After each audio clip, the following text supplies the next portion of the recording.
The homepage is broken down into a 3-column layout. On the right-hand side, you have upcoming events, assignments, reminders, anything with a date associated with it will show up here. On the left-hand side, you have your personal user tabs, which include your personal calendar, your personal messages, the people that are in your directory or those you've made a connection with, and your subscriptions if you subscribe to another Schoology user's blog. The center column is your recent activity feed. The recent activity feed is a live snapshot of the courses, groups, and people you're associated with. You can post an update, an assignment, and an event right from your homepage.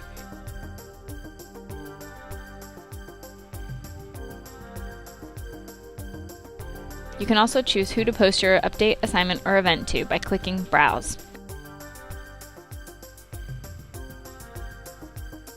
You also have the ability to attach a file or link embed a video directly from your homepage.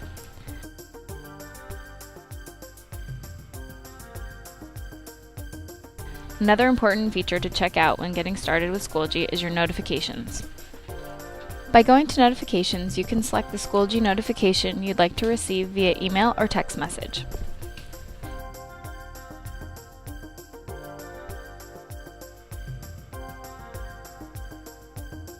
Now let's check out a course.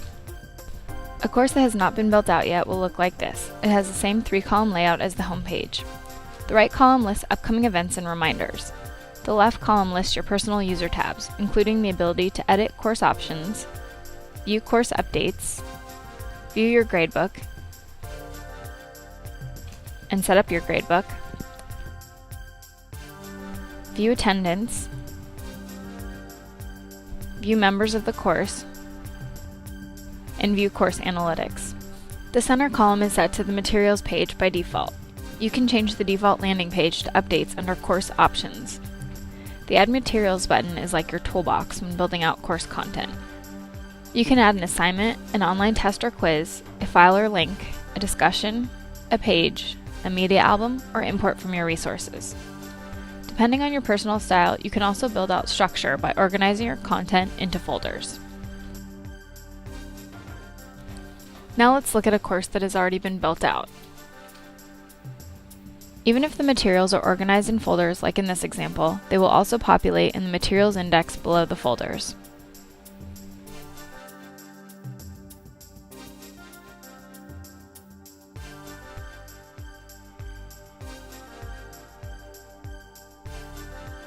As you can see, you can also build folders within folders.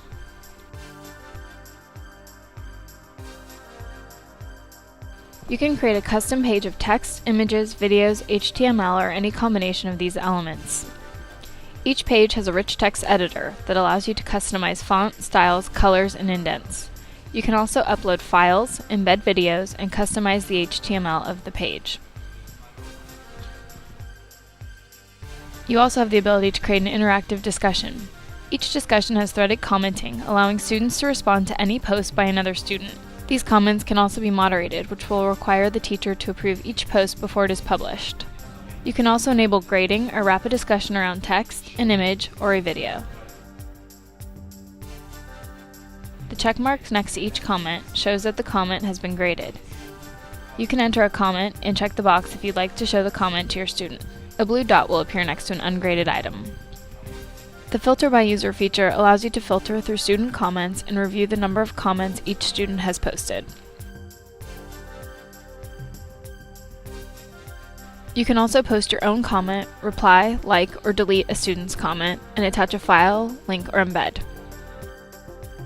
And the comment timeline allows you to view the comments in chronological order.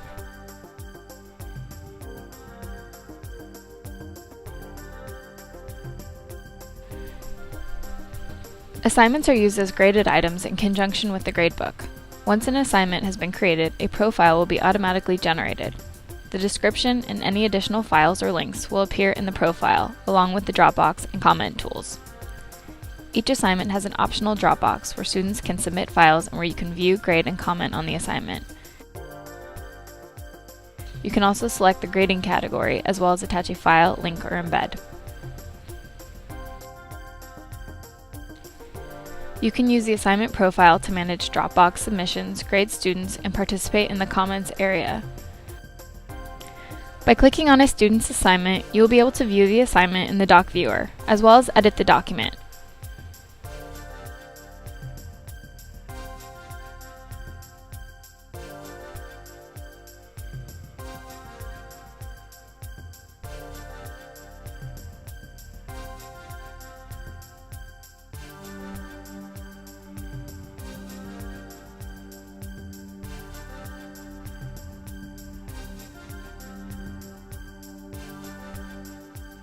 You can also have a one-on-one conversation with your student.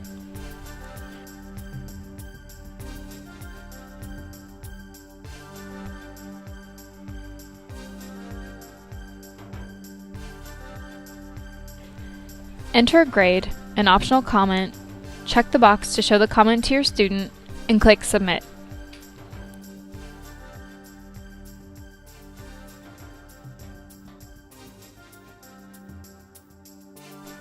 Click the arrow to scroll to your next student's assignment.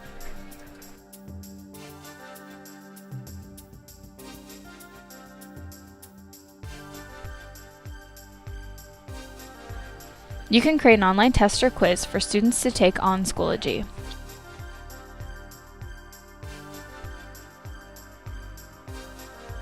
Currently, this feature supports true-false, multiple choice, ordering, short answer, fill in the blank, and matching question types.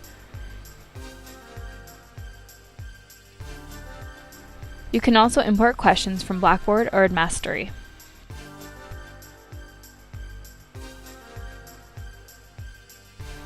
You can customize a wide array of settings for each test or quiz, including the ability to set a time limit, an attempt limit, randomize the question order, and more.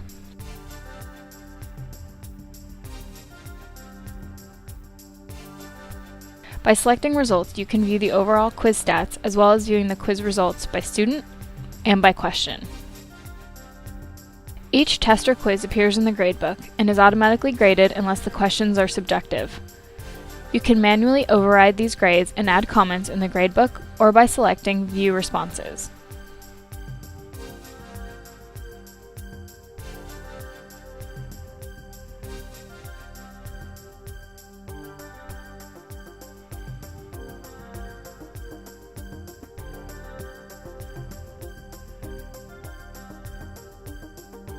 Now let's head back to the course profile.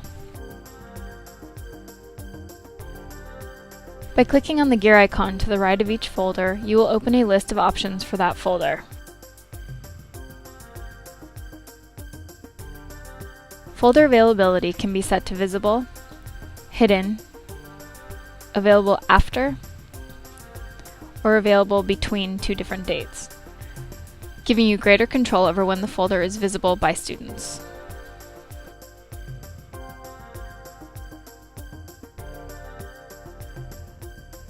When a folder is hidden, a gray box will surround the folder, listing if the folder is hidden or when the folder will be available. You can also choose to hide or show content in the materials index.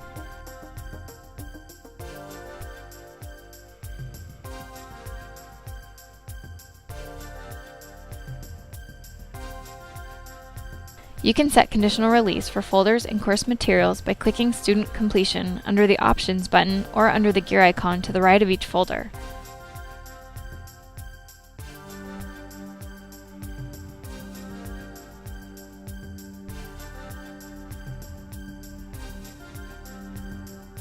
Then simply set the student completion rules.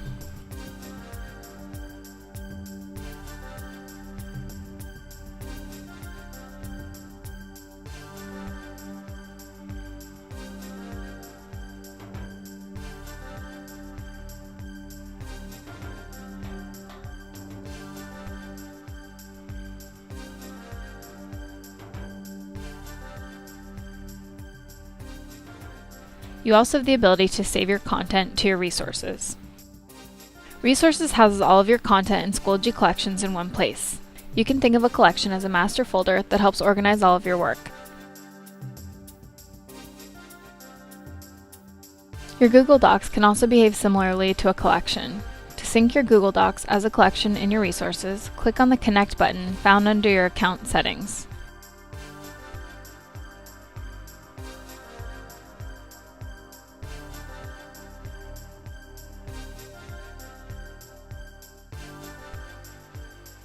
Enter your Google information and click Grant Access.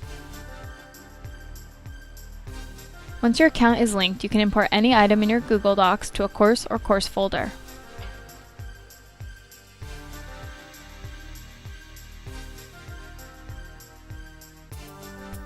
Your home and additional collections hold all of the folders, files, and links uploaded to your resources area. You may choose to share your collection, excluding home, by clicking on the Share button located between Add Resources and Options.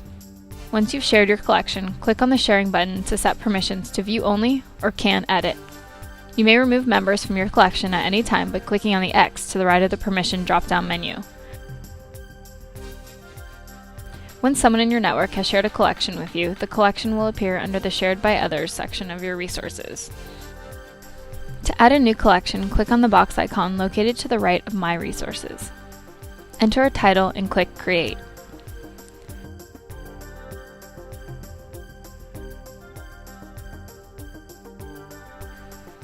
You can add materials directly from the Add Resources button, as well as rename or delete the collection.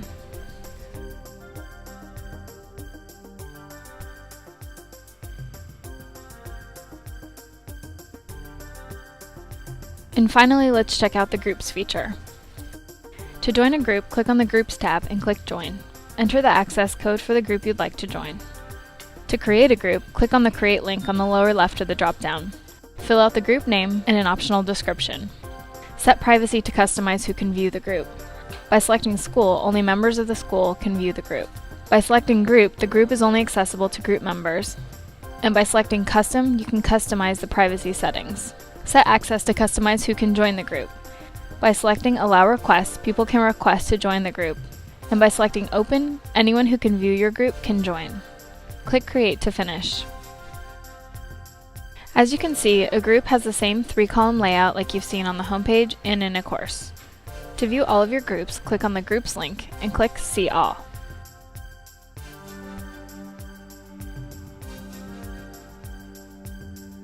You can delete a group if you're the admin by clicking on the gear icon and clicking Delete. Let's view a group that has already been built out. This group is a poetry club, but you can decide how you'd like to use the Groups feature according to your own specific needs. You can add an event for the members of your group by clicking Add Event. Enter a time, a title, an optional description, and an optional RSVP.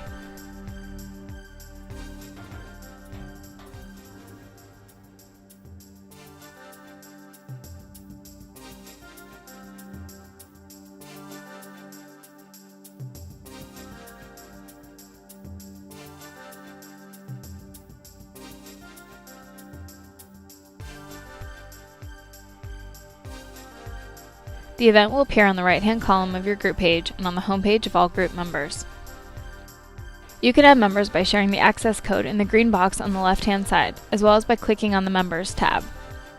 In the Members section, you can use the Add Members button to quickly add members to the group.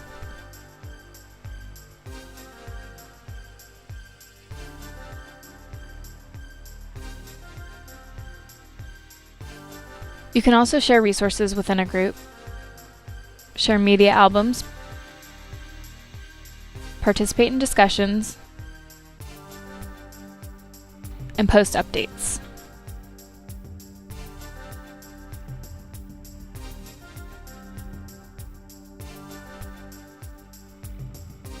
Thanks for taking the time to walk through some of the main